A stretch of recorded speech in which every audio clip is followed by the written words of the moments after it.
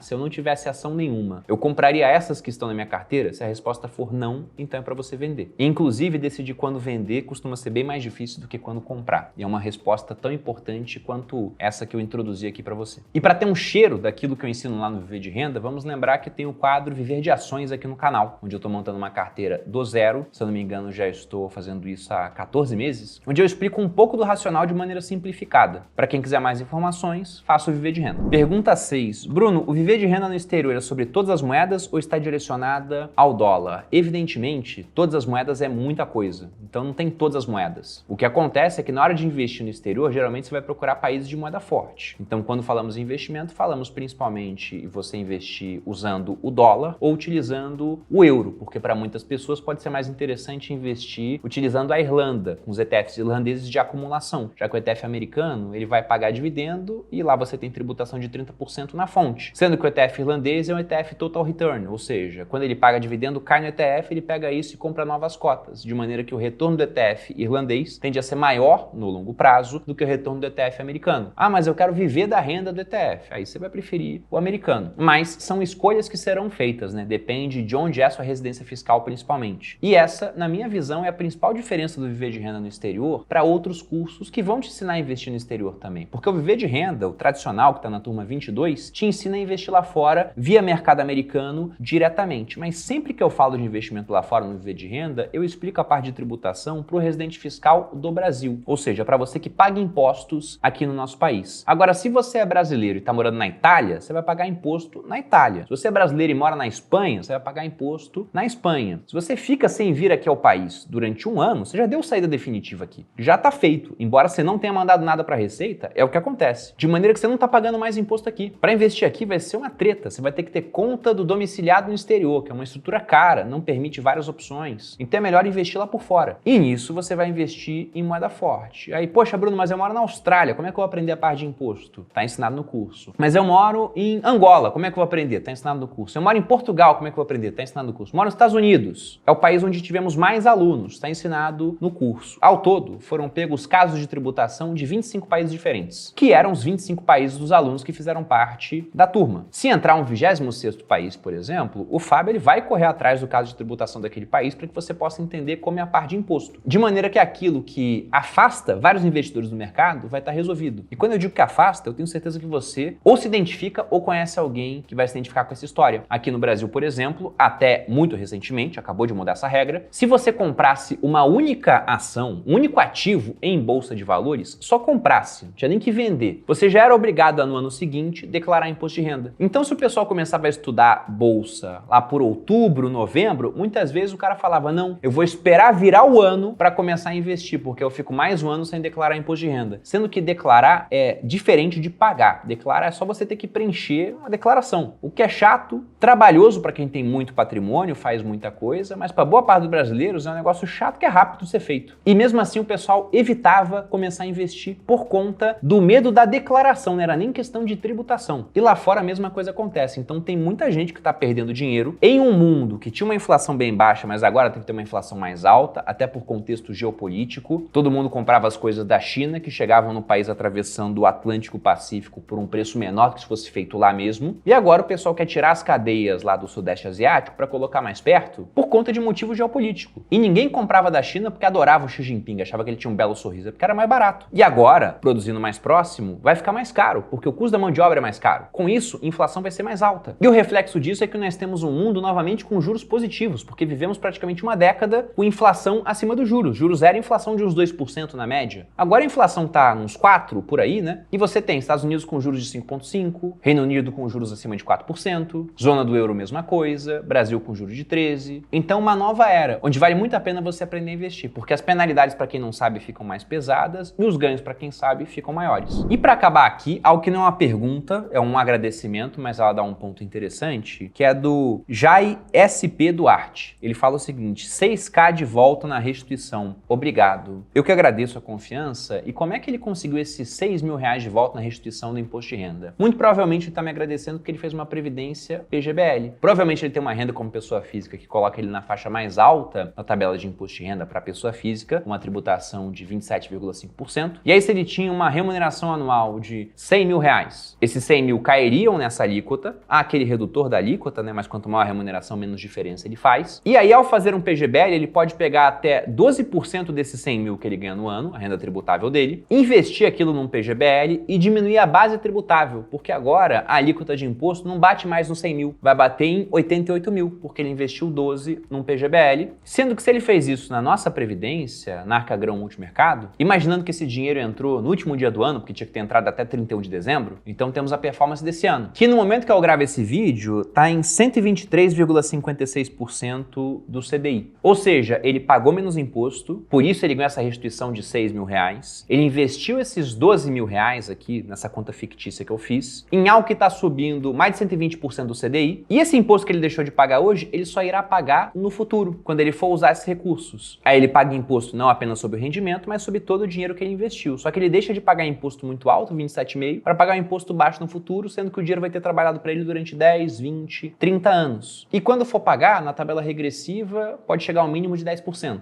E na tabela progressiva, que pode não valer a pena para ele, né? Mas para aqueles onde vale a pena, vai valer a pena se você for pagar 0 de imposto ou 7,5%. Se for pagar mais do que isso, vale mais a pena você fazer a regressiva. Então, um diferimento de imposto muito bom, sendo que o dinheiro vai estar trabalhando e crescendo a seu favor. Lembrando aquilo que eu disse anteriormente, né? Os benefícios são muito grandes e as penalidades muito severas para quem não sabe, não entende de investimento. Por isso, estude e passe a entender. E aí, para quem quiser entender mais sobre previdência, eu lembro que é uma playlist só sobre esse assunto aqui no canal, que poderia ser tranquilamente transformada em um curso, porque te ensina do zero até você investir em previdência, saber escolher PGBL, VGBL, tabela progressiva, regressiva, ver como é que funciona um fundo, analisar se vale a pena para você ou não. Então dê uma olhada nesse conteúdo, porque ele pode efetivamente fazer com que você ganhe mais dinheiro no ano que vem ao declarar o seu imposto, ao fazer o investimento até o final deste ano. Com isso eu fico por aqui, espero que tenha gostado de mais esse Perini Responde. Se você gostou, dê seu like, se inscreva aqui no canal, me siga nas redes sociais, eu tiro as perguntas lá do Instagram. Um grande abraço e até a próxima.